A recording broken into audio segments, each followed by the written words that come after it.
We show people the journey, right? Not just the end result. All right, let's go.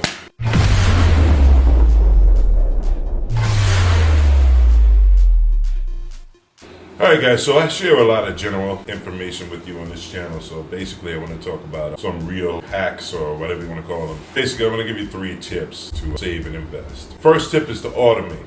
Life is not that easy.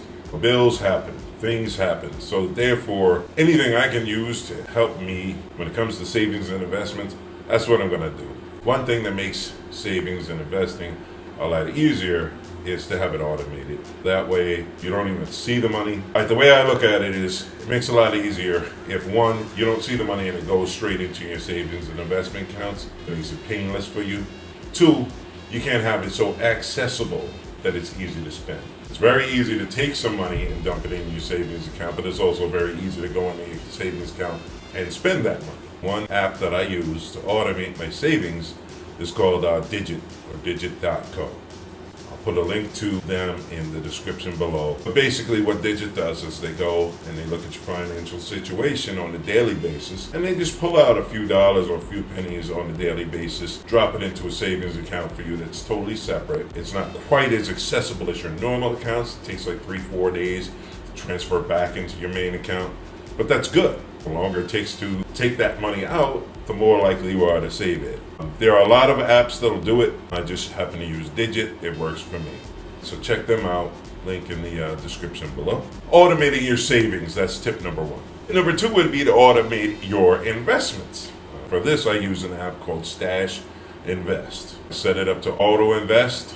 So basically it just pulls out a set amount every week, drops it into my stock portfolio, and from there I decide how I want to allocate those funds. It's a good way to get started with investing. Number 3 is when you're investing, invest in what you know.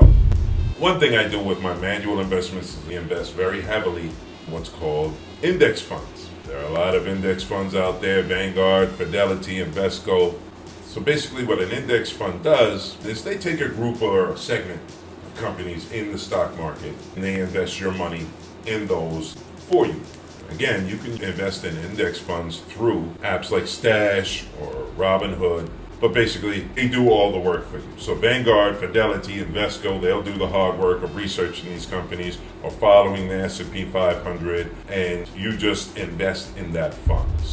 I invest in the Vanguard S&P 500, and they track the S&P for me. So I don't have to worry about deciding what companies to invest in.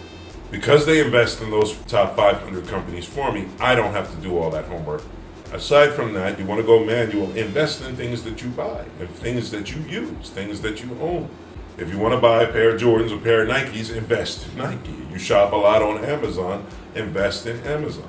Invest in companies that you use, invest in things that you know. So to recap, you want to automate your savings. 2, you want to automate your investments. 3, invest in index funds and let these guys do the work for you. If you choose to do it yourself, just invest in what you know.